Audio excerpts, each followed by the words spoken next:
Hello, my name's Shane with Trailer Guys in Trenton, Texas. Got a typical axle service on a 12K Dexter axle today. I want to show you a few things that we notice wrong that's very common. First of all, the brakes, hydraulic disc on this, we see the bolts wear out very regularly. That's got a lot of wear on it. It's no longer round and true. It has eaten into the metal of the bolt. In return, you get the brake pads. They do the same thing. So now that hole is much bigger than it was originally.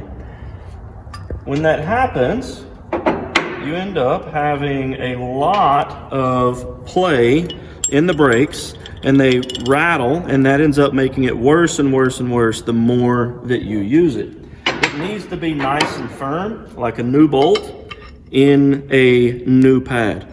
Now that not only messes up the pad, it can actually mess up this down here, the actual bracket that the bolt goes through.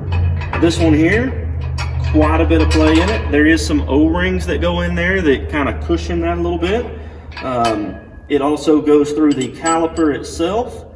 This trailer is not too bad, but we oftentimes see them when they are extremely worn out to the point of which it's dangerous.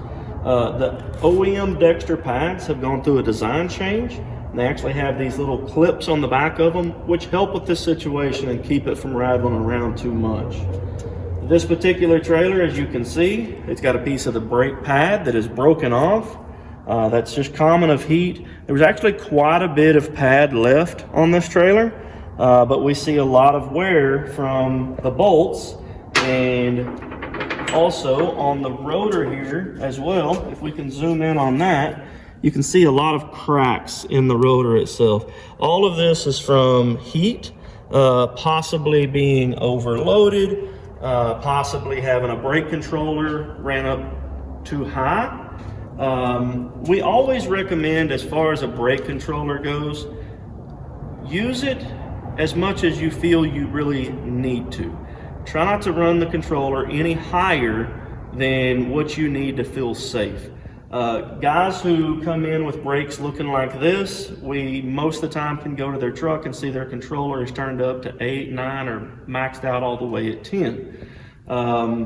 We see brakes like this that come in sometimes after 6 months, 40, 50,000 miles, and they're completely worn out.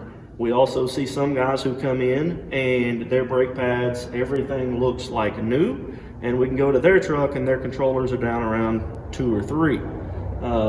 Again, it depends on the terrain that you're driving in. If you're pulling loads through mountains and stuff like that, it's obviously going to be different than if you're just on smooth highway. Again, we don't want to tell you where to run your controller, but our recommendation would be to run it as low as you can and still feel safe. You've got to be able to stop. Doing an axle service or having brake issues, keep in mind that our parts and service team is always here to help you.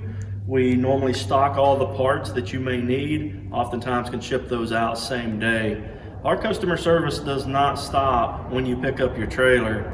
We're always here if you have questions or to help you out in a time of need.